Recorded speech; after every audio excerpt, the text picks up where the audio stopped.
Hello everyone, welcome to another beautiful virtual lesson of 9.3, what is geometric sequences. So far we've been talking about random sequences that we have to come up with a explicit formula, but now we're going to talk about geometric sequences. As you remember, arithmetic sequences require what? Arithmetic sequences are when you have a common difference, right? But what about geometric sequences? What do they have to have in common in order for you to classify them as geometric sequences? And that's what we're going to discover today. Okay, so let's move on. I want to give you, I'm sure you've seen these before. We're going to do part 1, geometric sequences, basic definition and basic how to classify them. Number 8, why is the following a geometric sequence? So I'm giving you this guy here. You're like, why is this guy, how do you prove that this guy is actually a geometric sequence, right? So we're going to do that. Just like with arithmetic sequence, geometric sequences have a pattern from one number to another, right? That means you can write the next infinite numbers, right? Just using this pattern here. So from 9 to 6, you're like subtracting or adding, and you're like, wait, that's positive 3, but here it's not continuously a common difference. Therefore, you conclude that this must be not arithmetic sequence, right? So you're like, oh, it must not be arithmetic, so what could it be? So then you try dividing, right? You're like, wait, let me try dividing. Let me go negative 6 divided by 9. Sometimes it's more obvious than other. That's 2/3, but don't simplify. Or if you want, you can. So it's going to be negative 2/3, right? And you're like, wait, 4 to 6 is negative 4 to 6, which is negative 2/3. Oh, okay, but don't just stop there. Make sure you keep going, okay? So you're like, wait, that's ugly. Negative 8/3 divided by 4. But wait, when you do your magic here, it becomes negative 2/3. So maybe after 3 checkies, then you know, oh, this is a common, what do you call it? Not a common difference, but common ratio. We're going to call that the R value, common ratio. So therefore, we can conclude because, okay, an plus 1, actually, let's not write it that way.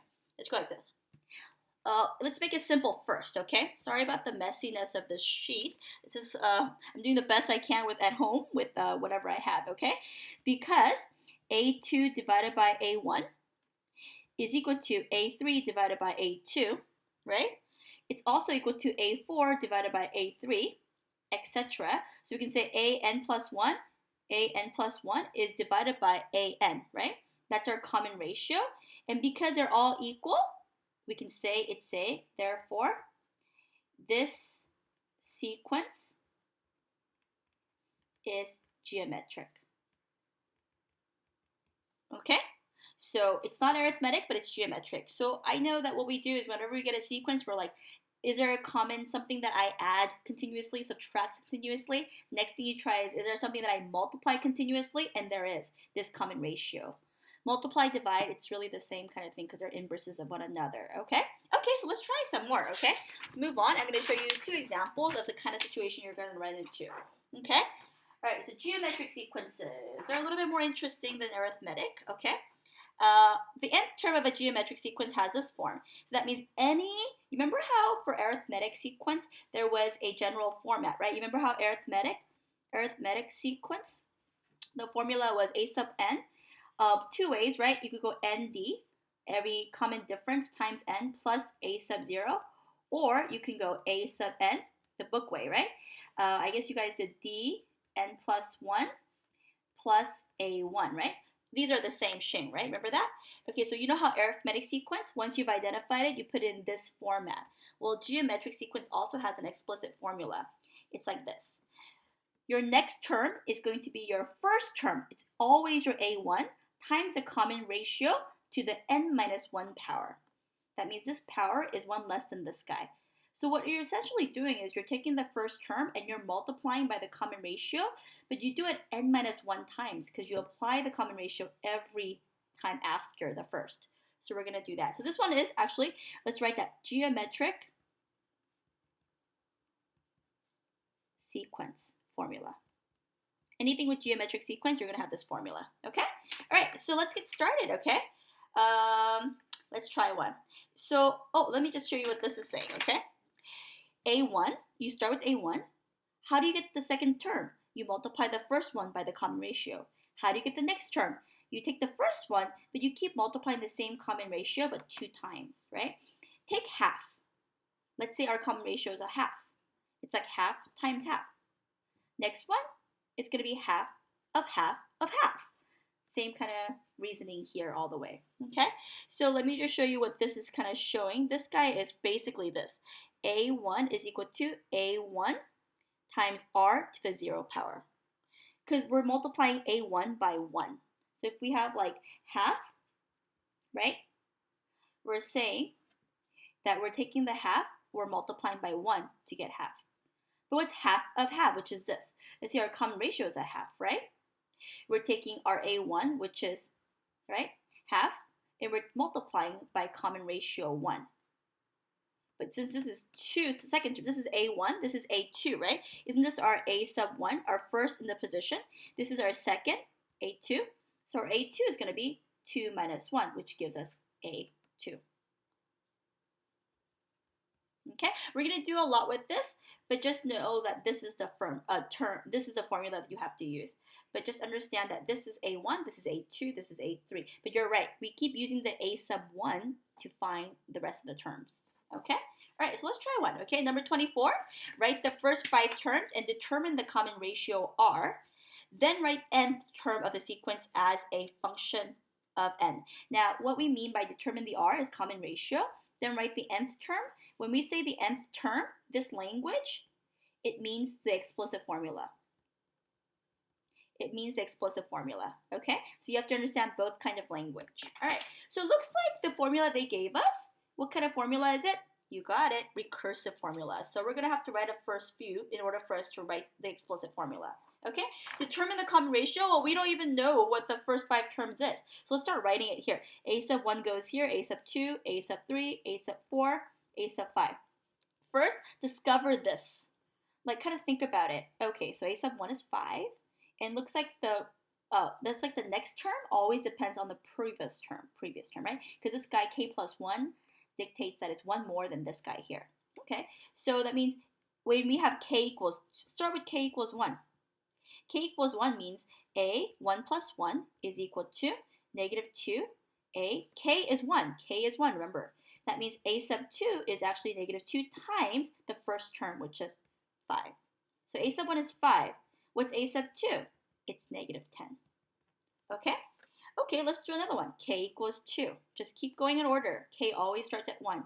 A, 2 plus 1 now, following this recursive formula. Then you get negative 2, A, 2, right? K is 2. So A sub 3 is negative 2 of the second term, which is negative 10, which is 20. So you can see a couple of things happening, right? You're like, wait, how did I get from here to here? From here to here? And it's positive, negative, positive, negative. So now, after you write a few out, you can predict what's going to happen. Well, let's see. What do you think this guy is? Let me hear you. I heard you. Did you get negative 40? Okay, if you did, give yourself a thumbs up. Woo! Okay, a pat on the back maybe. And then also for a sub 5, you know that each term is being multiplied by negative 2. So you know you're going to get positive 80 here. Okay, so these are the first 5 terms, okay, positive, negative, and you can check your answer, you know, you can go to k sub 4, k sub 3, but you're going to need, right, 4, you're going to get multiplied by 2, always multiplying by 2. Okay, so now we have the first 5 terms, so we did the first thing. They want us to determine the common ratio, so I want you to study your sequence here. You're like, did I add some common difference, or did I multiply? So let's try that, okay, so let's go ahead and divide or multiply. I'm sure a lot of you guys have already figured it out, okay?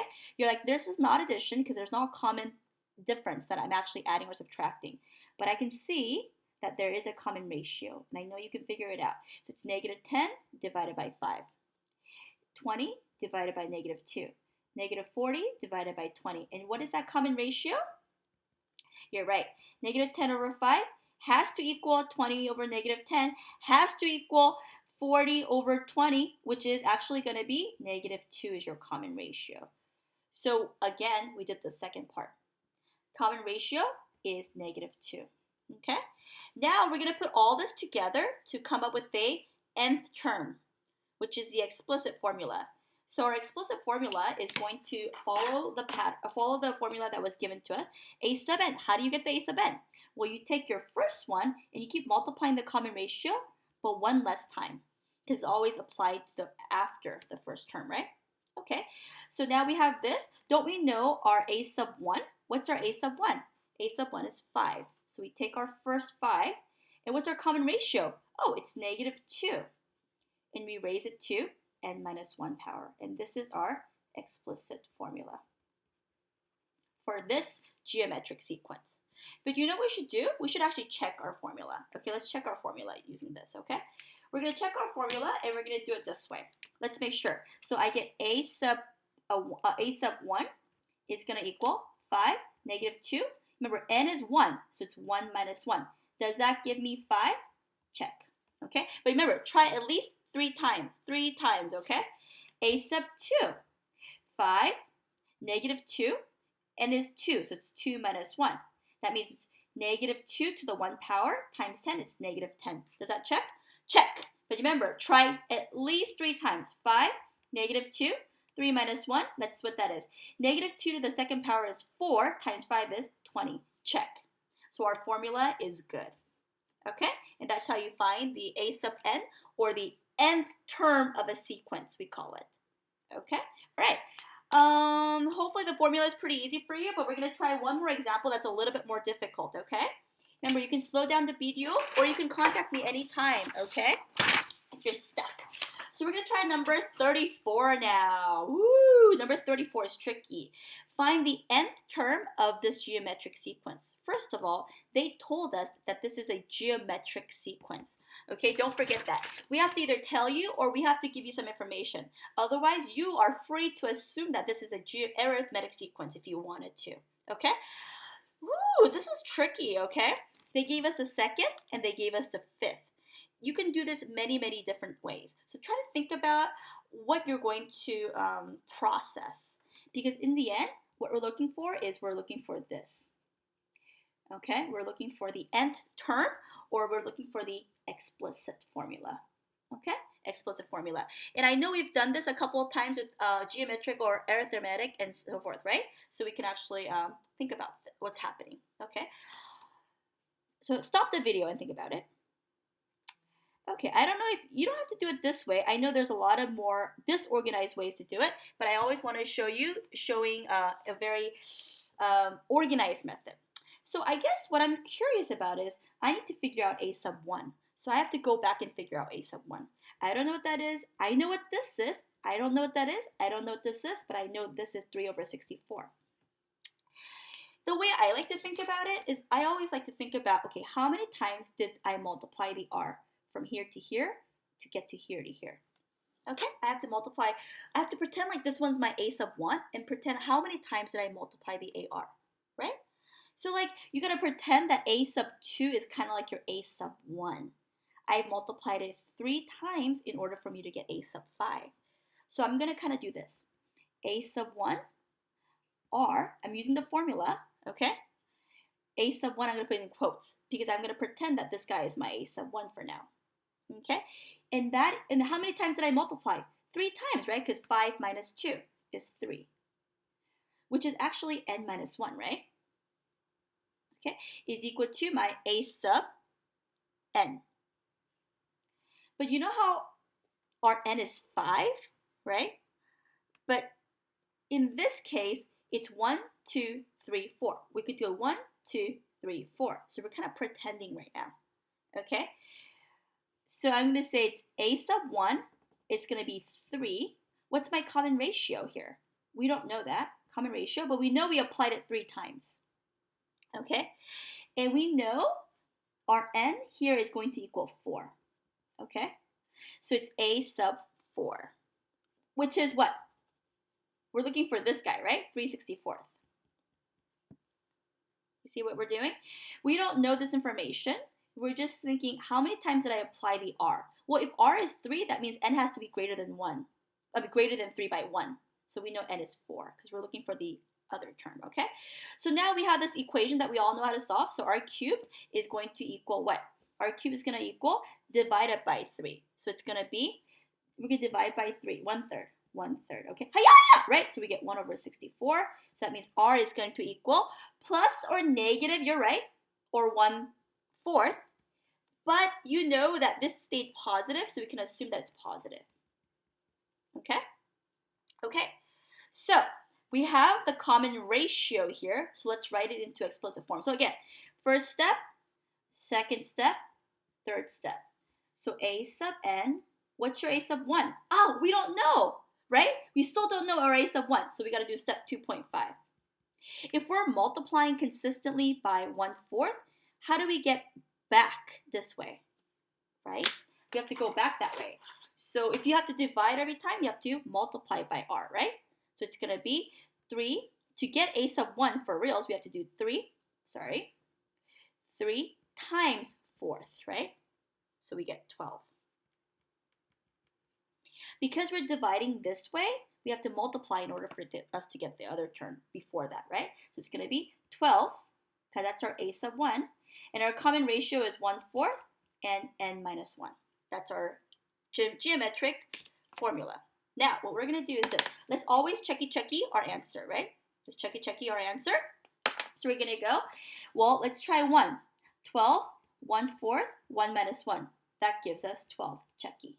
A sub 2, 12, 1/4, 2 minus 1, 2 minus 1, right? Which we get, this is 1/4 because it's 2 minus 1 times 12, which is 3. And that's given. Let's try for a sub 5, okay? 12, since that was given to us, we know that has to be, right? 1/4, 5 minus 1. So it's going to be 12 times 1/4 the 6 is what? 16, 256. 1 over 256, right? And that gives us 3/64. Okay? Because this guy is 12 times 1/4, 1/4, 1/4, 1/4. Okay? 16 times 16 is 256 times 12. It's going to give us 3 over 64. Okay? All right, now stop the video. We're done with part 1 for geometric sequence. I want you guys to try these problems here right now. Okay? All right, see you back in class. Bye.